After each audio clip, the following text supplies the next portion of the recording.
नमस्कार भी सभी को फिजिक्स मीटर के इस यूट्यूब चैनल पे आप सभी का हार्दिक स्वागत है और हार्दिक अभिनंदन है। आज हम इसमें एमएससी का जो सिलेबस है वो देखने जा रहे हैं, एमएससी सेकंड सेम का, फोर्थ सेम का, ठीक है ना। तो महाराजा गंगा सिंह यूनिवर्सिटी के लिए ये सिलेबस रहने वाला है और इसमें जो सेमेस्टर प्रणाली है उसके लिए ये सिलेबस है 2025-26 का न्यू अपडेट सिलेबस है। इसमें देखिए हम बात कर लेते हैं सिलेबस को लेकर के। तो ये फर्स्ट सेम का है जो आप करके आ गए हैं। ये देखिए सेकंड सेम का सिलेबस है। सेकंड सेम में क्या होता है अभी, वही पेपर तो 4 लगते हैं, जैसे क्वांटम मैकेनिक्स सेकंड लगता है, इलेक्ट्रोडायनेमिक्स एंड प्लाज्मा फिजिक्स लगती है, एटॉमिक एंड मॉलिक्यूलर फिजिक्स लगती है, इलेक्ट्रॉनिक्स डिवाइस लगती है, ठीक है ना। तो ये इसमें 4 पेपर लगते हैं। ये 80-80 नंबर के पेपर होते हैं बच्चों, ठीक है ना। यहाँ पे देखिए इसमें इंटरनल है वो 20-20 नंबर के इंटरनल जाते हैं और प्रैक्टिकल होता है, ठीक है। 2 इसमें प्रैक्टिकल है, 2 आपको फाइलें लगेगी, 2 आपको फाइलें बनती है इसमें, और कुछ नहीं करना होता। 4 पेपर होते हैं, 2 प्रैक्टिकल होते हैं, एक ही दिन वो दोनों प्रैक्टिकल हो जाते हैं। 2 अलग अलग कॉपी के अंदर अपने को प्रैक्टिकल करके दिखाने होते हैं। ओके, अब देखिए इस अपने सेमेस्टर 4th की बात कर लेते हैं। ये सेमेस्टर 4th है, ये सेमेस्टर 4th है। इसके अंदर क्या होता है, जो पहले 2 पेपर होते हैं वो कंपलसरी होते हैं और लास्ट वाले 2 है ना, उनमें से हमें को चूज करना होता है। तो पहले 2 कौन कौन से होते हैं, पहले 2 है न्यूमेरिकल मेथड एंड प्रोग्रामिंग, इसमें कंप्यूटेशनल फिजिक्स भी बोल देते हैं इसको, physics of nano materials and nano structures, ठीक है। पहला पेपर कौन सा है, न्यूमेरिकल मेथड एंड प्रोग्रामिंग का होता है। दूसरा होता है physics of nano materials and nano structures. और जो तीसरा पेपर होगा, इसमें से 3 पेपर होते हैं जिसको हमने चूज करना होता है, केवल एक ही पेपर होगा वैसे तो।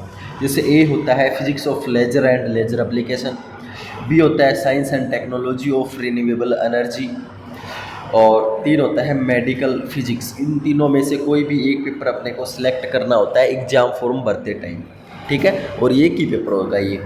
आगे देखिए जो चौथा पेपर होता है वो भी तीन पेपर होते हैं। अब हमारे पास में कौन सा भी एक हम चूज कर सकते हैं। एक तो होता है opto electronics and microwave electronics, B होता है physics of semiconductor device, C होता है solid state physics and disordered system. ये 4 पेपर ही होते हैं एमएससी सेम 4th के अंदर। 2 प्रैक्टिकल होते हैं और एक हमारे पास में क्या होता है, रिसर्च प्रोजेक्ट होता है, ठीक है। जिसमें एक हमें जैसे एक टॉपिक हमें एक टॉपिक मिलता है कॉलेज की तरफ से, वो हमें पढ़ाना होता है फाइनल यानी प्रैक्टिकल के अंदर, ठीक है ना। तो 2 इसमें क्या बनती है, फाइलें बनती हैं, और एक हमारे पास में एक प्रोजेक्ट होता है, उस पर रिसर्च हमें करनी होती है, उस टॉपिक्स के बारे में हमें बताना होता है, पढ़ाना होता है, ठीक है। तो ये अपने क्या है, इस पेपर के नाम है। अब इस सिलेबस देख लेते हैं कौन कौन सा है। ये सिलेबस देख लेते हैं अपने। ये देखिए भी, ये रहा सेकंड सेमेस्टर का। सेकंड सेमेस्टर में देखिए क्वांटम मैकेनिक्स सेकंड है, 201 पेपर है, ठीक है ना। इसमें देखिए 60 हॉर्स, ये अलग है मैटर। मैक्सिमम मार्क इसमें 100 दिखा रखा है। इसमें 3 यूनिट लगती है, यूनिट 1st, 2nd और 3rd। इसके जो इम्पोर्टेंट टॉपिक्स है वो मैंने बता दिए हैं इसी चैनल के मतलब प्ले लिस्ट में आपको मिल जाएंगे एमएससी वाले में। जैसे फर्मी गोल्डन रूल है, इस तरीके से हमें बता दिया है। Semi classical theory of radiation है, इस तरीके से हमने बता दिया। डब्ल्यू के बी अप्रोक्सीमेशन है, अल्फा डी के, बोर समरफील्ड क्वांटाइजेशन कंडीशन है, ये हमने वेव फंक्शन हो गया, कोलिजन ऑफ आइडेंटिटी पार्टिकल्स हो गए। इस तरीके से मैंने जो अलग वीडियो बना करके कि कौन कौन से टॉपिक्स इंपॉर्टेंट है वो मैंने बता दिया। अभी तो मैं सिलेबस बता रहा हूँ, ये अपने सिलेबस है बच्चों। सिलेबस क्या है, टाइम डिपेंडेंट परटर्बेशन थ्योरी हो गया, harmonic perturbation, Fermi golden rule, adiabatic and sudden approximation, semi classical theory of radiation, transition normality of for absorption and induced emission, electric dipole and forbidden transition, ये भी important है, selection rule भी important है बच्चों। ये unit first के अंदर अपने को टॉपिक्स पढ़ने हैं, ठीक है ना। आगे है यूनिट नंबर 2, वेरिएशनल मेथड हो गया, हीलियम एंड एक्साइटेड स्टेट हो गई, हाइड्रोजन मोलिक्यूल हो गया, WKB अप्रोक्सीमेशन मेथड हो गया, alpha decay, Bohr Sommerfeld quantization condition हो गई, आइडेंटिकल्स पार्टिकल्स के अंदर हमें symmetric and anti symmetric wave function हो गया, मोस्ट इंपॉर्टेंट हो गया, कोलिजन ऑफ आइडेंटिकल्स पार्टिकल हो गया, ये भी इंपॉर्टेंट है, यहाँ से क्वेश्चन आएगा सेक्शन सी के अंदर। स्पिन एंगुलर मोमेंटम हो गया, क्योंकि ये 2024 के अंदर आया हुआ है। Spin function for many electron हो गए, ये सेकेंड यूनिट हो गई अपनी क्वांटम मैकेनिक्स की। और ये थर्ड यूनिट में देखिए collision in 3D and scattering हो गया, laboratory and reference frame, scattering amplitude हो गया, differential scattering cross section and total scattering cross section हो गया, मोस्ट इंपॉर्टेंट। ये भी मोस्ट इंपॉर्टेंट है। Scattering by spherically symmetric potential हो गया, partial wave analysis and phase shift हो गया, स्कैटिंग बाई ये perfectly rigid sphere and by square well potential, ये भी मोस्ट इंपॉर्टेंट है। Complex and potential and absorption, Born approximation most important है बच्चों। तो ये हमारा क्वांटम मैकेनिक्स सेकंड का, इसमें भी MSc सैम सेकंड का फर्स्ट पेपर था। अभी आगे देख लेते हैं सेकंड पेपर, ये रहा electrodynamics and plasma physics.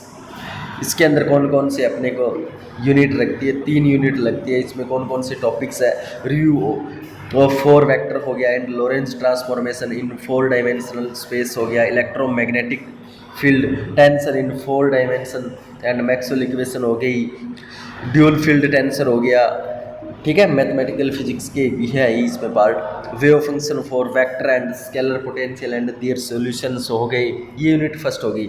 Unit second की हम बात करें तो ये हो गया retarded potential and Lienard Wiechert potential हो गया, electric and magnetic fields due to uniformly moving charge and an accelerated charge हो गया, linear and circular acceleration and angular distribution of power radiated हो गया, बॉर्मस्टेनिंग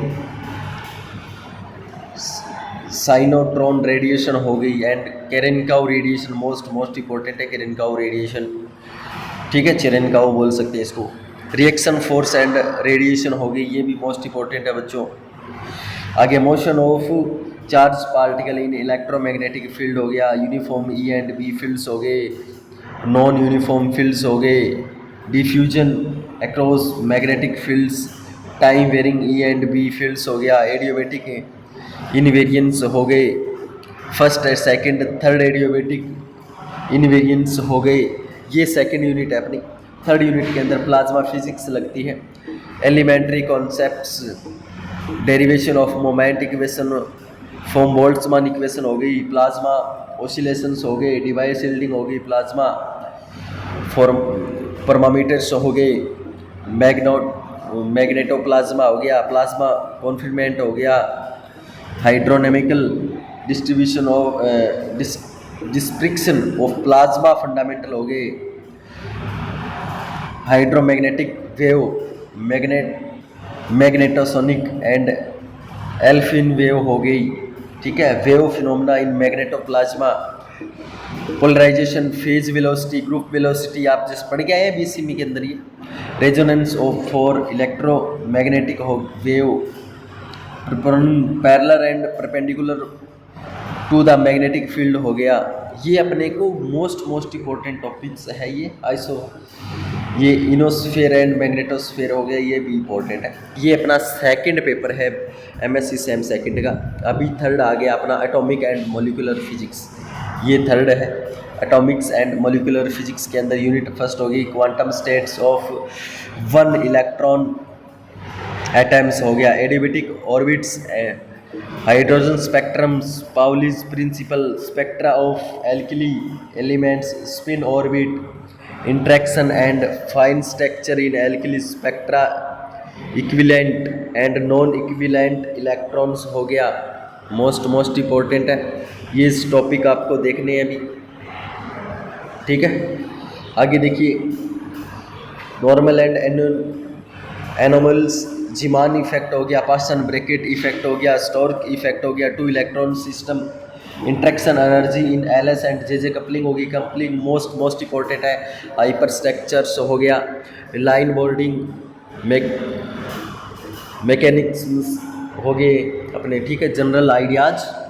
ये यूनिट फर्स्ट होगी। Unit second के अंदर types of molecules, diatomic, linear symmetric top, anti symmetric top, spherical top molecules हो गए। Rotational spectra of diatomic molecules as a rigid factor energy level and spectra of non rigid rotor intensity of rotational lines, star modulate microwave spectrometer. ये भी important है, अभी जो अभी बताए हैं। यूनिट नंबर थर्ड है, कौन सी है? Vibrational energy of diatomic molecules as a simple harmonic oscillator, energy levels and spectrum moving Morse potential energy, curve molecules as vibrating rotator, vibration spectrum of diatomic molecules, PQR branch most important है। PQR branch, आइए spectrometer, ये most important है। ये अपना third हो गया। और last MSc same second का जो पेपर रहता है जिसका नाम है इलेक्ट्रॉनिक्स डिवाइस, जिसकी फर्स्ट यूनिट ये मोस्ट इंपॉर्टेंट है, सभी को पता है। ट्रांजिस्टर्स में JFET, BJT, MOSFET and MSFET हो गया। Structure working derivation of the equation for first से fifth, characteristics and under differential condition होगी, हाई फ्रिक्वेंसी लिमिट्स। ये यूनिट फर्स्ट के अंदर पढ़ने मात्र 2 या 3 ही टॉपिक है, इसके अंदर आ जाएगा बच्चों। यूनिट सेकंड की अगर हम बात करें, फोटोनिक्स डिवाइस के अंदर radiative and non radiative transition हो गए, ऑप्टिकल्स एब्स्ट्रॉप्शन हो गया, black and thin film photo conductive device LDR हो गया, diode, photo electrodes, solar cell हो गया। इसमें ब्रैकेट में लिखा है क्या? Open circuits voltage and short circuit current fill factor हो गया, LED होगी, high frequency limits, effect of surface and interactive recombination current हो गया, ऑपरेशन ऑफ LED होगी, डायोड लेजर हो गया, ठीक है ना। और condition for population inversion in active region, light confinement factor, optical gain and threshold current for selling होगी, ये भी मोस्ट इंपॉर्टेंट है। Fabry Perot cavity length for lasing and the स्पेक्शन, ये भी इंपॉर्टेंट है। लास्ट यूनिट क्या कहती है? अदर इलेक्ट्रॉनिक्स डिवाइस के अंदर आपको क्या क्या पढ़ना है देखिएगा। Electro optic, magneto optic, acousto optics effect पढ़ने हैं, ये अपने मोस्ट इंपॉर्टेंट है सेक्शन बी के लिए। Materials properties related to get this effect important, ferro effect, electric, liquid crystal and polymeric materials for this device, ये मोस्ट इंपॉर्टेंट है। Piezo electric most important है। ये इलेक्ट्रोस्ट्रक्टिव एंड मैग्नेटोस्ट्रक्टिव इफेक्ट हो गया। Important materials exhibiting these properties and their application in sensor and active device, exotic डिलेमेज, ये हो गया अपना। आगे piezo electric resonators and filters हो गए। High frequency piezo electric device, surface acoustic wave function, ये पीजियो वाला है ना, ये मोस्ट इंपॉर्टेंट है, मैं अभी बता देता हूँ। ये क्वेश्चन सेक्शन सी के अंदर आपको देखने को मिलेगा। तो ये अपना था अभी MSc सेम सेकंड का सिलेबस। इसके नोट्स चाहिए तो आपको टेलीग्राम चैनल फिजिक्स मीटर 02 को आप ज्वाइन कर लीजिएगा, इसके नोट्स चाहिए तो। और अभी धीरे धीरे मैं कोशिश करूँगा कि अभी एक या 1-2 वीडियो आप इस सिलेबस को लेकर के इस चैनल पे आएंगे। और तो आप चैनल को अभी तक सब्सक्राइब नहीं किया है तो सब्सक्राइब कर सकते हो, और आपके जो भी फ्रेंड्स हैं उन सभी के साथ इस चैनल को शेयर कर सकते हो आप, और टेलीग्राम चैनल को लॉगिन कर सकते हो, सब्सक्राइब कर सकते हो। इसी के साथ जय हिंद, जय भारत, धन्यवाद।